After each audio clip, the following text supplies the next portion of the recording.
Bem-vindas ao nosso Chá Entre Amigas.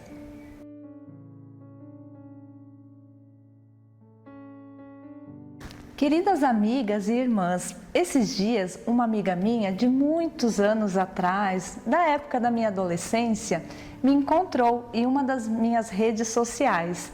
E ali nós ficamos muito felizes, por termos nos reencontrado, pois ela mora muito longe, de mim. E aí, mesmo sendo virtualmente, nós ficamos muito felizes, E em uma de nossas conversas, ela me disse o seguinte, que ela andava muito ansiosa. E principalmente também porque agora nós estamos vivendo uma pandemia, não é mesmo?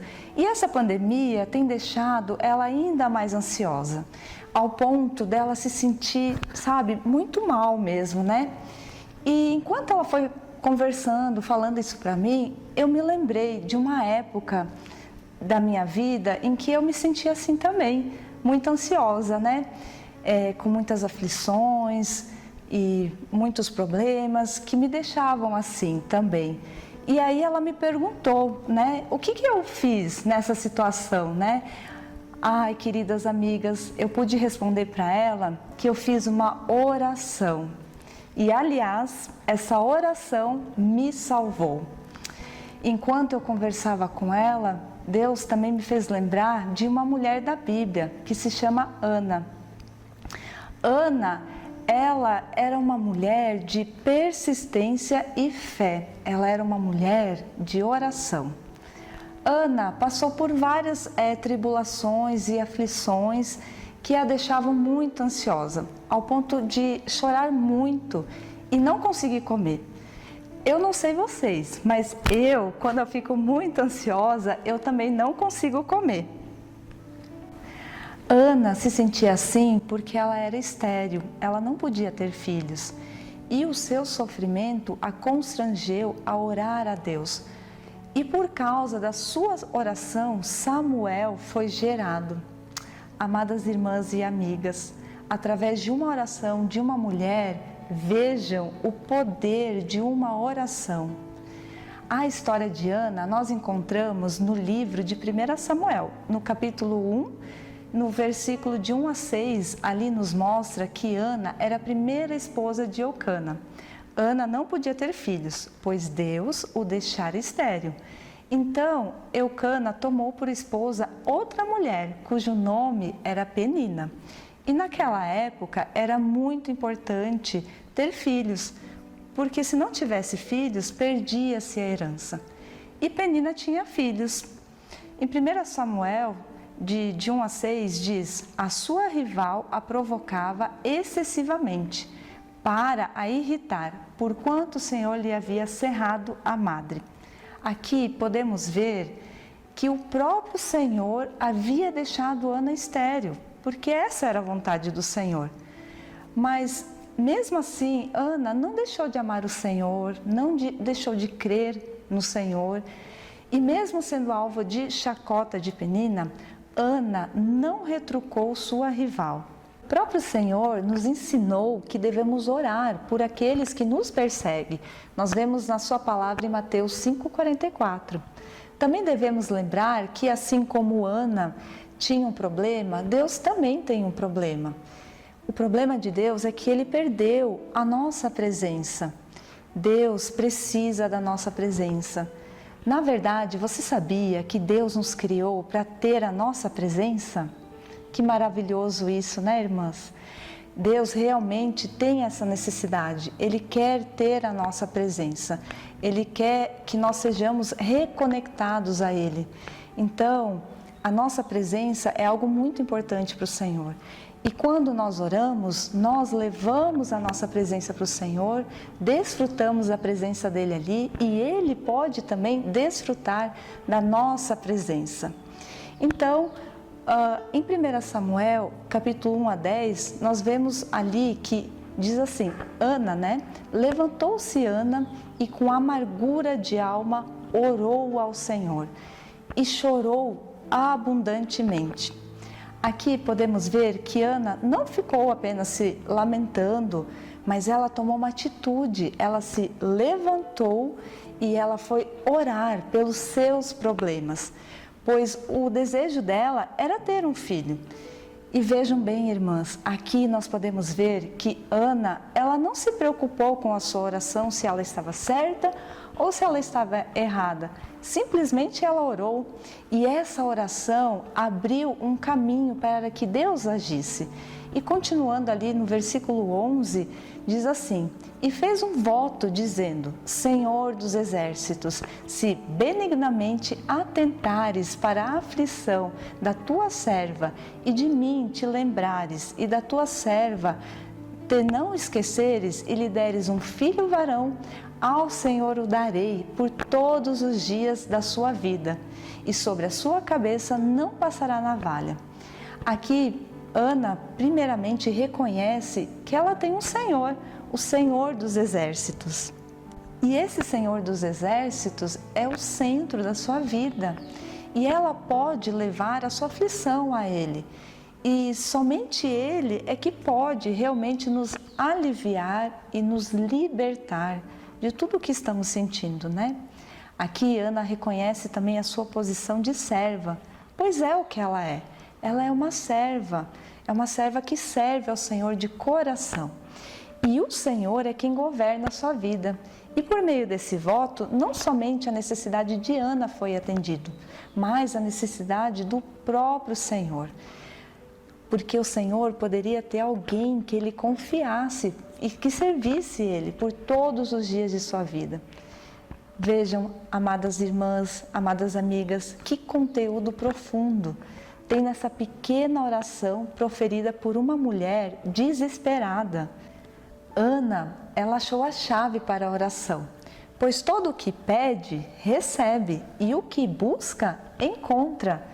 A palavra nos mostra isso em Mateus 7:8. Também em 1 Samuel, lá no capítulo 2, nós podemos ver a segunda oração de Ana. Ali nós vemos que dessa vez a sua oração foi diferente da primeira oração, pois na primeira oração ela pediu algo para si mesma, depois para a sua família e por fim a sua petição estava relacionada a uma necessidade de Deus. Já em sua segunda oração, Ana não pediu mais nada, apenas adorou a Deus. Ela estava cheia de gratidão e de ações de graça.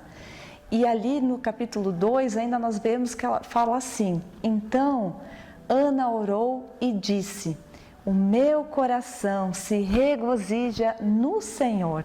Vejam bem, amigas, esse é um ponto importante. Em que o nosso coração se alegra? Em que está a nossa alegria?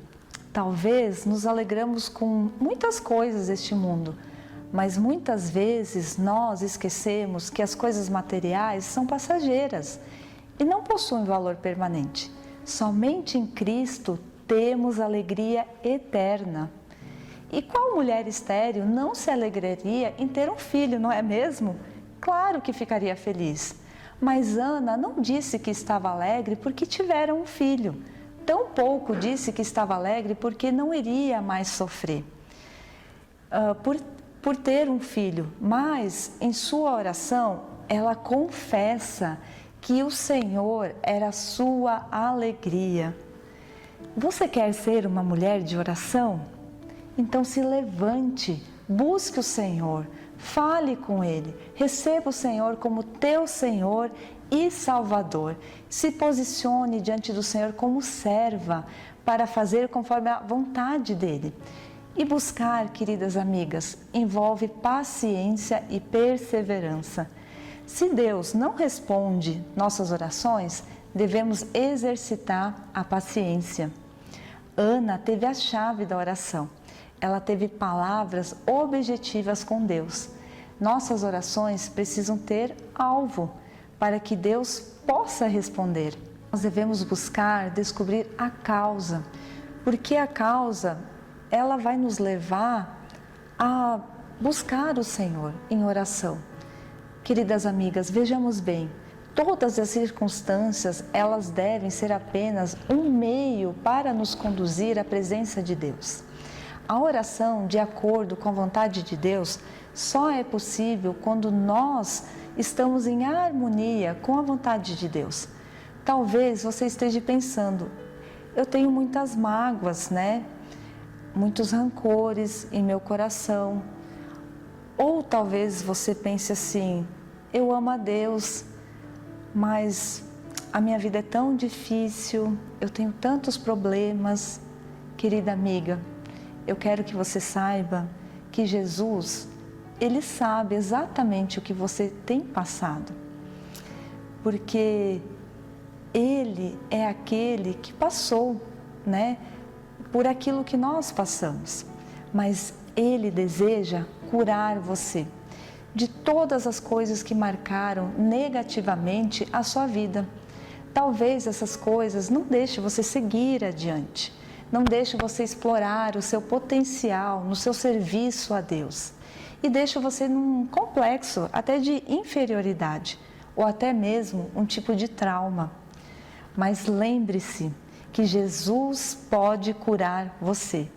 Talvez você se sinta abandonada, mas não se sinta só.